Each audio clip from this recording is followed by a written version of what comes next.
Plasma versus Bose Einstein condensate दोनों term काफ़ी important है। इनके बीच में एग्जैक्ट इनकी डेफिनेशन ही हमें पता नहीं चलता है कि वास्तव में दोनों टर्म है क्या है। इनके बीच में हम अगर डिफरेंस करके पता करेंगे तो ये चीज़ें शायद मैं आपको काफ़ी हद तक समझा पाऊँ। तो फर्स्ट एक है that is plasma and second है दैट इज़ आइंस्टाइन कंडेंसेट। दोनों के बीच में सिमिलरिटी क्या है? बोथ आर द ये क्या है कि पदार्थ की अवस्था स्टेट ऑफ मैटर। प्लाज्मा और Bose Einstein both are the state of matter, पदार्थ की अवस्था है। ये इनके बीच की सिमिलरिटी है। क्लियर है? ओके, यहाँ तक पता चल गया कि प्लाज्मा और Bose Einstein condensate both are the state of matter. तीन स्टेट ऑफ मैटर आपने पढ़ी है, सॉलिड, लिक्विड, गैस, ठोस, द्रव, gas. Solid, liquid and gas, three state तो यहाँ पर आपको क्लियर है। और प्लाज्मा है that is fourth state. Plasma कौन सी? चौथी अवस्था है। और बोस आइंस्टाइन कंडेंसेट की बात करते हैं that is the fifth state of matter. पदार्थ की कौन सी? पांचवी अवस्था है बोस आइंस्टाइन कंडेंसेट और चौथी अवस्था है दैट इज प्लाज्मा। क्लियर है? अब दोनों के बीच में डिफरेंस क्या होता है, दोनों के बीच में अंतर क्या है? देखो, दोनों एक दूसरे के अपोजिट चलती है। ध्यान से देखना प्लाज्मा की डेफिनेशन। प्लाज्मा क्या है? प्लाज्मा कह रहा है कि जब हम गैस ले ली, ठीक है, गैस को क्या किया हमने, यहाँ पर हीटिंग देना स्टार्ट की। जब हमने क्या किया कि गैस को काफ़ी हाई टेम्परेचर पर क्या किया, हीटिंग की, काफ़ी थाउजेंड ऑफ टेम्परेचर, मान लो 5000 डिग्री सेल्सियस, 10,000 डिग्री सेल्सियस, काफ़ी ज़्यादा टेम्परेचर पर हमने क्या किया, इनको हीटअप किया। तो मान लो किसी गैस को मैंने 5 से 10,000 डिग्री सेल्सियस पर हीट किया, और हीट करने के बाद एक ऐसी स्टेट आएगी कि जब इन गैस के बीच में से जो इलेक्ट्रॉन होंगे वो बाहर जाने लग जाएंगे। Electron will stripped away, electron बाहर जाने लग जाएंगे। और जब इलेक्ट्रॉन बाहर जाने लग जाएंगे तो अंदर एक फ्री चार्ज बचेगा जिसको हम क्या बोलते हैं, दैट इज आयोन। अब इलेक्ट्रॉन फ्री होकर बाहर जाने लग जाएंगे, अंदर आयोन बच जाएंगे, तो वो जो स्टेट क्रिएट होती है जहां पर आयोन होते हैं, न्यूक्लियस होगा, प्लस फ्री इलेक्ट्रॉन होंगे। क्या होंगे? फ्री इलेक्ट्रॉन जो बाहर की तरफ जा रहे हैं। तो ऐसी स्टेट जब हम गैस को हाई टेम्परेचर पर हीट करेंगे, हाई टेम्परेचर पर हीट करने के बाद इसमें इलेक्ट्रॉन बाहर की तरफ स्ट्रिप्ड अवे होंगे, बाहर जाने लग जाएंगे।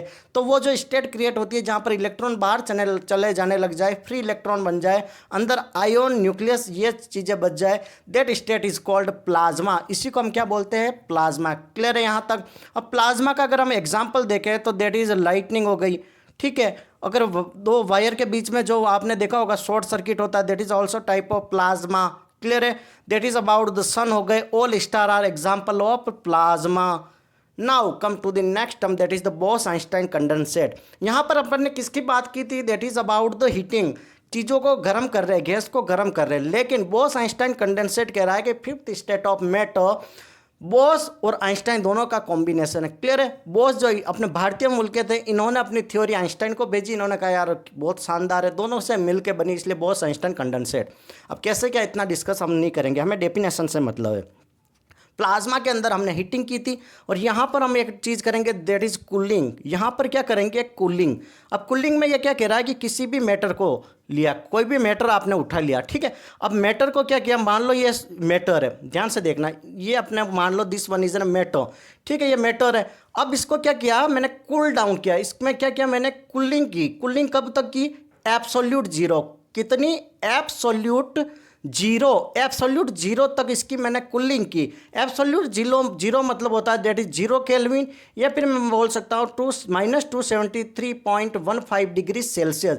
इतने टेम्परेचर पर माइनस में डिग्री सेल्सियस या 0 केल्विन पर ले जाकर किसी मैटर की मैंने जैसे ही कूलिंग की, और जैसे ही कूलिंग की तो ये देखो कितने सेपरेट है, ये कंबाइन होकर एक सुपर एटम बन जाएगा। क्लियर है? एक ही पूरा एक सुपर एटम बन जाएगा कंबाइन होकर। जैसे पानी होता है ना, पानी कैसे ऐसे होता है, जैसे अपन उसको जमाते ठंडा करते थे आइस का टुकड़ा बन जाता, वैसे ही कह रहा है कि जब मैटर को हम एब्सोल्यूट जीरो केल्विन पर ले जाकर कूलिंग करते हैं तो वो कंबाइन होकर एक सुपर एटम बन जाता है, ठीक है। उसी को हम बोलते हैं that is Bose Einstein condensate की स्टेट। क्लियर है? यहाँ पर अब कूलिंग हो गई थी, वहां पर क्या था? प्लाज्मा।